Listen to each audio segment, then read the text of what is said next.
Então, assim, às vezes, Deus tira você de lugares.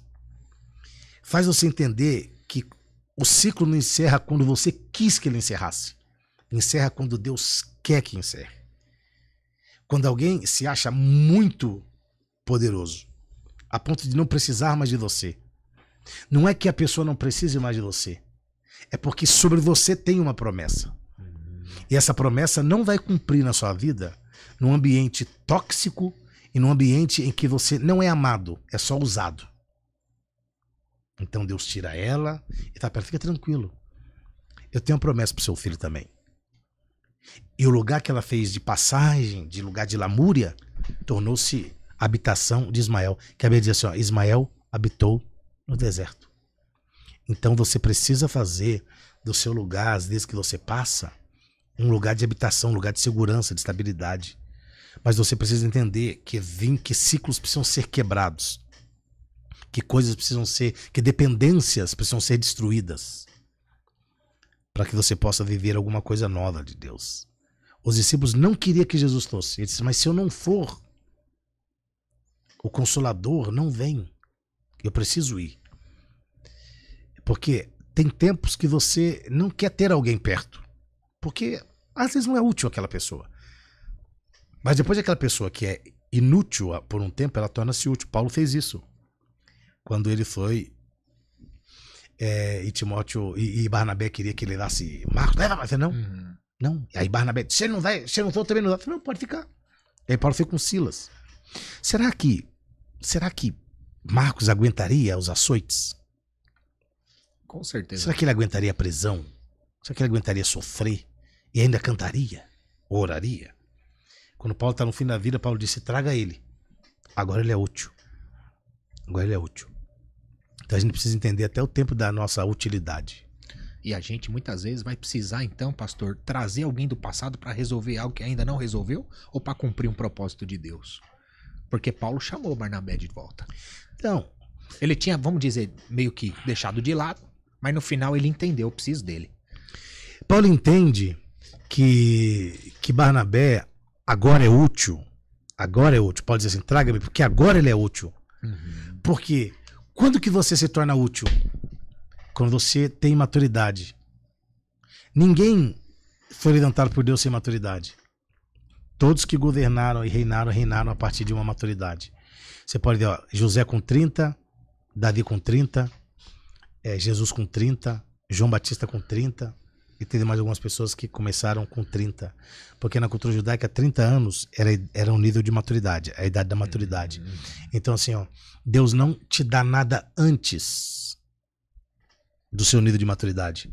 Provérbios 27, Salomão diz assim, ó, a bênção dada aos gritos, logo de manhã, é recebida com maldição. O que ele está querendo dizer? Se você dá alguma coisa para alguém muito cedo, sem essa pessoa estar preparada, o que poderia ser bênção, torna-se uma maldição para essa pessoa.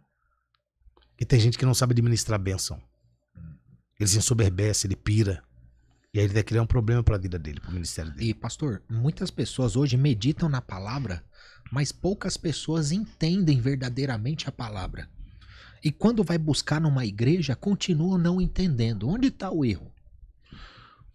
O erro está em duas coisas. Primeiro, está no que as pessoas leem. As pessoas leem e não meditam. E o segundo é que elas escutam e não ouvem. E o terceiro é que elas não praticam. Então, assim, por que não pratica? Porque o que ela lê ela não entende. E por que ela não pratica? Porque ela só escuta e não ouve. Você não pode escutar. As pessoas vão na igreja e levam a orelha, não levam ouvidos. Né? Então, boa parte das pessoas não ouvem. Quando você leva só a orelha, ou quando você quer só escutar, você escuta só o que convém. O que não convém, eu não gostei dessa parte aí, então não serve. Mas talvez a parte que você não gosta é a parte que vai te curar.